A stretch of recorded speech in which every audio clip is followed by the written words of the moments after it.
सांख्य कारिका कारिका नंबर 21।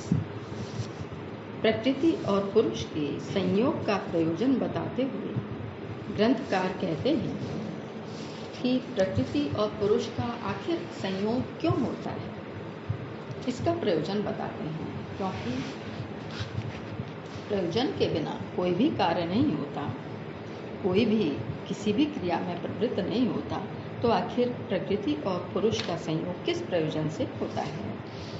इस प्रयोजन को कारिका में बताया है।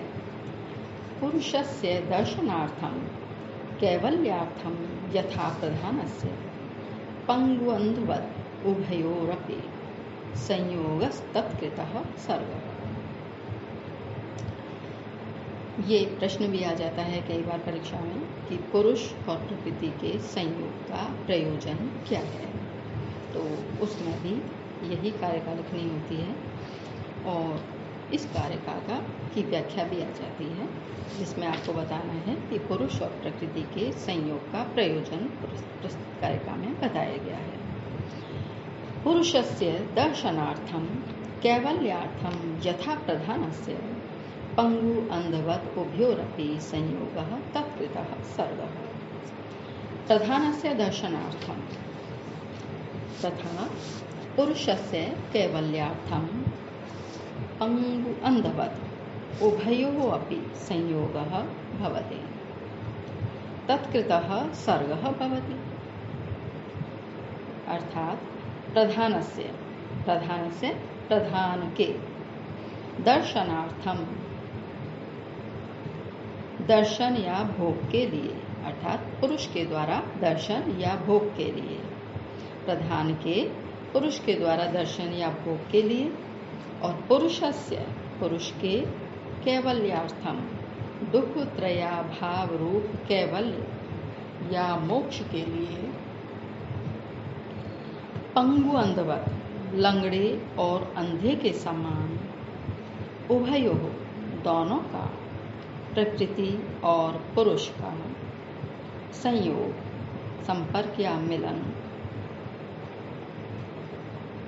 संसर्ग, तत्कृतः प्रकृति और पुरुष के संयोग के द्वारा की हुई सर्गः सृष्टि, अर्थात पुरुष के द्वारा प्रधान के दर्शन या भोग के लिए, पुरुष तो प्रधान का दर्शन या भोग करना चाहता है उसके लिए, तथा पुरुष के दुख त्रयाभाव रूप कैवल्य या मोक्ष के लिए लंगड़े और अंधे के समान दोनों का, अर्थात प्रकृति और पुरुष का संयोग होता है, और इस प्रकार संयोग के द्वारा सृष्टि होती है। भाव यह है कि जिस प्रकार एक लंगड़ा और अंधा सड़क पार करने में असमर्थ होते हैं, लेकिन जब उनको सड़क पार करनी होती है, लंगड़ा और अंधा एक दूसरे का सहयोग करके सड़क पार कर सकते हैं, कर जाते हैं। लंगड़ा पैरों से नहीं चल सकता, इसलिए अंधे के कंधे पर सवार हो सकता है, और अंधा देख नहीं सकता लेकिन पैरों से तो चल सकता है। तो चलने का जो कार्य है वो अंधा करता है, और दिशा देने का कार्य, देखने का कार्य लंगड़ा कर लेता है। तो दोनों इस प्रकार एक दूसरे की सहायता से सड़क पार कर जाते हैं। बिल्कुल ऐसे ही दोनों एक दूसरे का सहयोग करने के लिए, दोनों एक दूसरे का उपकार करने के लिए पुरुष और प्रकृति का संयोग होता है। वो कैसे कि आपने देखा होगा कि चाहे कोई भी कितनी भी अच्छी नर्तकी हो, जब वो नृत्य कर रही है तो नर्तकी क्या चाहती है कि मेरे इस नृत्य को ज़्यादा से ज़्यादा लोग देखें।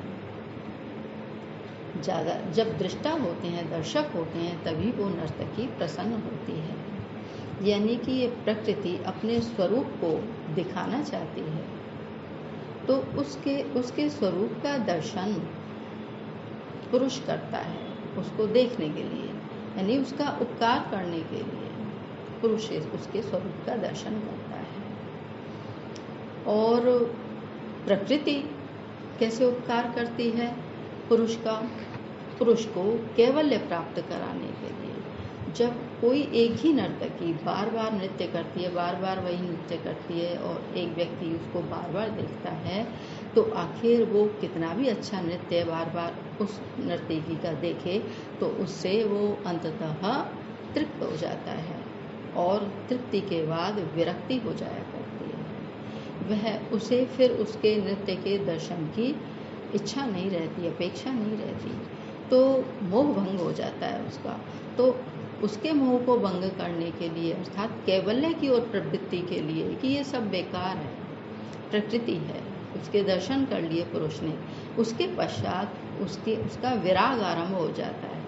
तो प्रकृति पुरुष को अपना स्वरूप इसलिए दिखाती है कि बार बार मेरे स्वरूप को देखने से पुरुष अंततः इससे कैवल्य की ओर प्रवृत्त हो जाएगा, इससे विराग हो जाएगा और कैवल्य की ओर जाएगा। और पुरुष प्रकृति का उपकार करने के लिए, क्योंकि वो नर्तकी है, वो ये चाहती है कि मैं नृत्य करूं तो ज़्यादा से ज़्यादा लोग मुझे देखें, तो इस तरह से एक नर्तकी के नृत्य के देखने के समान पुरुष उसके नृत्य का दर्शन करता है।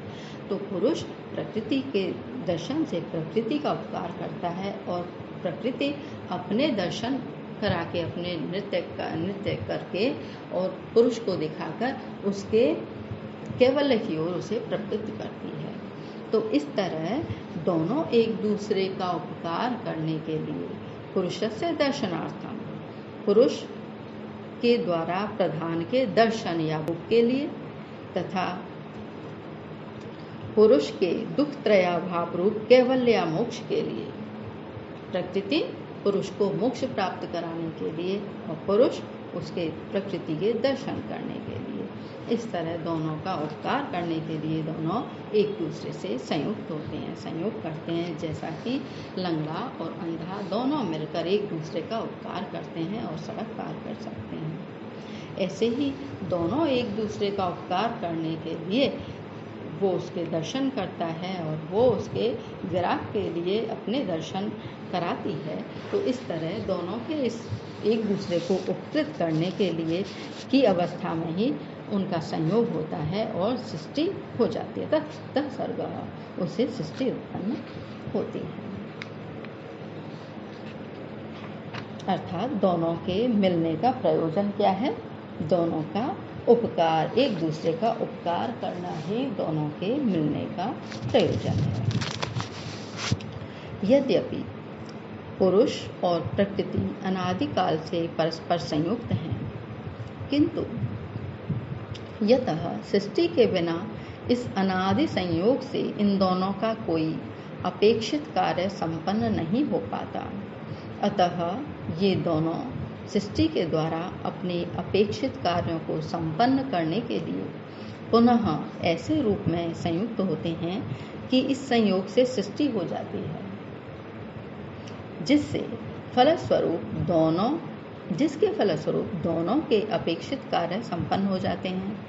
प्रकृति की अपेक्षा या अपेक्षित कार्य यह है कि पुरुष उसका दर्शन या भोग करे, और पुरुष की अपेक्षा या अपेक्षित कार्य यह है कि वह एकांतिक और आत्यांतिक रूप से दुख निवृत्ति रूप कैवल्य को प्राप्त कर सके। यदि कोई वस्तु उपयुक्त न हो सके तो उसको स्वरूप लाभ प्राप्त नहीं होता। इस प्रकार यथा सृष्टि के बिना प्रकृति पुरुष के द्वारा दृष्ट अर्थात भुक्त या उपयुक्त नहीं हो पाती, अतः उसे प्रकृति को स्वरूप लाभ प्राप्त नहीं हो पाता। फलतः उसकी पुरुष से यह अपेक्षा है कि वह पुरुष उसका अर्थात प्रकृति का दर्शन या भोग करे। पुरुष की प्रकृति से अपेक्षा ही है कि वह प्रकृति उसके लिए, पुरुष के लिए ऐसा साधन जुटा देवे जिससे वह पुरुष कैवल्य को प्राप्त कर सके। प्रलयावस्था में दोनों की उक्त अपेक्षाएं पूर्ण नहीं हो पाती हैं। प्रकृति की अपेक्षा इसलिए पूर्ण नहीं हो पाती कि इस अवस्था में वह एक तो अव्यक्त रूप में रहती है, अतः उसका क्या दर्शन या भोग किया जाए। दूसरे, इस अवस्था में प्रकृति अव्यक्त प्रकृति से संसृष्ट होने के कारण जड़वत या सुप्तवत रहता है और फलतः उसमें दर्शन या भोग करने की योग्यता नहीं होती। अतः प्रकृति को यह अपेक्षित होता है कि सृष्टि हो, जिससे एक ओर तो उसके विविध रूप व्यक्त हो जाएंगे जो दृश्य या भोग्य बन सकेंगे, और दूसरी ओर पुरुष को भी उसके अर्थात प्रकृति के व्यक्त रूपों में से अन्यतम बुद्धि आदि साधन प्राप्त हो जाएंगे, जिनके द्वारा वह उक्त विविध रूपों का दर्शन या भोग कर सकेगा।